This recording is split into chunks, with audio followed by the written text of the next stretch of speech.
नमस्कार, मैं हूं अमन शुक्ला। आप देख रहे हैं वीके न्यूज एमपी। अपने बयानों को लेकर हमेशा चर्चा में रहने वाले दिग्विजय सिंह अब फिर से मोदी पर दिए गए अपने बयान को लेकर चौतरफा घिर गए हैं। ये वही दिग्विजय हैं जो कुछ भी बिना सोचे समझे बोल देते हैं और फिर बीजेपी इनको घेर लेती है और ये बचने का रास्ता भी नहीं तलाश पाते। दिग्विजय ने बीते दिन गुना में प्रधानमंत्री मोदी को सत्यानाशी कहा था और कहा था कि उनकी कुंडली ही सत्यानाशी है, ये जहां जाएंगे वहीं सत्यानाश करेंगे। दिग्विजय का यह बयान जैसे ही सोशल मीडिया पर वायरल हुआ, वैसे ही बीजेपी के नेता दिग्गी राजा को घेरने में लग गए। इस बयान पर भाजपा प्रदेश मंत्री राहुल कोठारी ने दिग्विजय सिंह पर चौतरफा हमला किया। राहुल कोठारी ने कहा कि दिग्विजय सिंह को अपनी खुद की कुंडली की जांच करानी चाहिए और इसके बाद सोनिया गांधी को लेकर भी उन्होंने ऐसी बात बोल दी जिसे सुनते ही कांग्रेसी भड़क जाएंगे। आइए आपको सुनाते हैं कि राहुल कोठारी ने सोनिया गांधी को लेकर और दिग्विजय को लेकर आखिर क्या कहा। देखिए, अच्छी बात है, कम से कम इस वाक्य के माध्यम से हमको ये जानकारी लग गई कि अभी भी दिग्विजय सिंह हिंदू बचे हुए हैं। यदि आपको कुंडली में विश्वास है, आपको ग्रह दशा में विश्वास है, तो सबसे पहले इस बात को जान लें कि इस देश के लिए सबसे बड़ी कोई अलक्ष्मी साबित हुई है तो वो आपकी नेता सोनिया गांधी साबित हुई है। जिस सोनिया गांधी के आने के बाद से देश में धन धान्य वैभव सारा का सारा चला गया, पूरा देश पीछे धकेल दिया गया, तो हमें लगता है कि इस बात को अब जनता समझ जाएगी कि पहले किसकी ग्रह दशा खराब हुआ करती थी। यदि आप देश से 370 समाप्त करने को, राम मंदिर बनाने को सत्यानाश कहते हो, तो आपकी राजनीति और आपकी बुद्धि को सत्यानाश हो गया है। इसलिए आपके इस तरह के वाक्य निकल कर आ रहे हैं। सबसे पहले अपनी कुंडली को दिखाइए, अपने गुरु के पास जाइए और आपकी दशा में जो अपने आप में काम का जो दोष बैठा हुआ है उसको पहले दूर करिए, क्योंकि आप 25 साल पुरानी छोटी लड़की से यदि शादी करते हो तो ये आपकी दशा क्या है, इस बात को चेक कराने की आवश्यकता होती।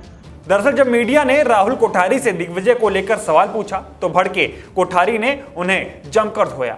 इतना ही नहीं, उन्होंने तो यहां तक कह दिया कि अगर दिग्विजय देश में धारा 370 हटाने को, राम मंदिर बनाने को सत्यानाश कहते हैं तो फिर दिग्विजय की बुद्धि सत्यानाश हो चुकी है।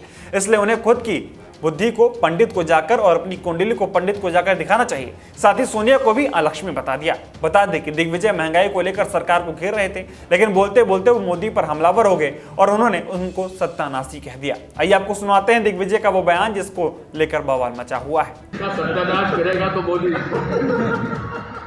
करो और मोदी मोदी मोदी। दिग्विजय सिंह पहले से कह रहा था कि ये सत्यानाशी है, इसकी कुंडली में जहां जाएगा सत्यानाश करके आएगा। सरकार के आंकड़े हैं 34 लोग पूरे अशोकनगर जिले में कोरोना से मरे हैं। अभी सिंधिया जी अशोकनगर में शोक सभा में 150 लोगों को श्रद्धांजलि देके अशोकनगर में आए। 100 लोगों को शादोला में श्रद्धांजलि दी फोटो के साथ। अब बताइए, सिंधिया जी की माने कि जिला कलेक्टर की माने, जो मामू का प्रतिनिधि है। फिलहाल दिग्विजय ने मोदी को जो कहा उसके बाद कोठारी ने जिस तरह से सोनिया पर हमला बोला वो ये दर्शाता है कि कांग्रेसी अपने बयानों के चलते अपने शीर्ष नेताओं की भी बेइज्जती कराने में कोई कसर नहीं छोड़ते। दिग्विजय और कांग्रेसी के ऐसे बयानों के चलते कोई पहली बार ऐसा नहीं हुआ है जब बीजेपी वालों ने सोनिया को निशाना बनाया हो। इससे पहले भी बीजेपी के नेता सोनिया गांधी की जमकर धुनाई कर चुके हैं। इसलिए बेहतर यही होगा कि दिग्विजय अपनी भाषा की मर्यादा को ध्यान में रखते हुए ऐसा कुछ ना बोले जिसको लेकर सोनिया गांधी को भी बेइज्जती कराना पड़े। नहीं तो बीजेपी ऐसी पार्टी है जो ईंट का जवाब पत्थर से देती है और ऐसा कई बार करके दिखा भी चुकी है। इस खबर में फिलहाल इतना ही। खबर को लेकर आपकी राय क्या है, कमेंट कर जरूर बताएं। साथ ही मध्य प्रदेश से जुड़ी तमाम खबरें देखने के लिए देखते रहें वीके न्यूज एमपी। धन्यवाद।